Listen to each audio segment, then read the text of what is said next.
emotions. You make me feel underhurt and I'm hurt. Pete Shelley, singer, songwriter, musician, punk. He wrote beautiful melodies and clever, heartfelt lyrics, but that wasn't all.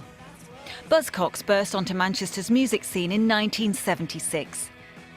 They weren't ever as aggressive and macho as the London punk bands.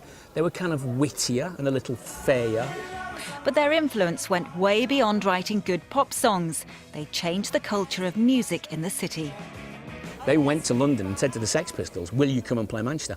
And those infamous gigs at the Lesser Free Trade Hall in Manchester, as is well documented now, that leads to Factory Records, that leads to Joy Division and New Order, that leads to an entire sea change in an attitude of northern musicians, and it inflames and excites a generation.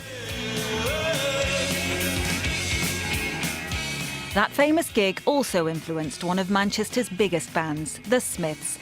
The drummer says seeing Buzzcocks live changed his life. They did influence me. Yeah, I went to see Buzzcocks and I said, I want to do that. I want to do what they're doing. I want to do what he's doing, be at the back there. And it just looked like a great celebration of joy, and that's exactly what I did. I went on to become a drummer after being influenced so much by them, and in fact I was lucky enough to play with Buzzcocks as well.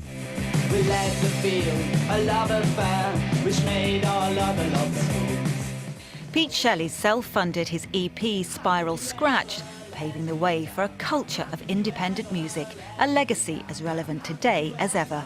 I'm sure there are hundreds, thousands of bands that formed as a direct result of Buzzcocks, and that amazing sound of theirs, that the noise that they made can still be heard now. Pete Shelley wasn't just a talented songwriter, but a game changer, and his influence will be felt for decades to come. It wasn't just about playing his guitar. He wanted to leave a legacy like most musicians do, like all musicians do, and he certainly did that. And for that, all I can say is thanks very much, Pete. Judy Hobson, BBC North West Tonight.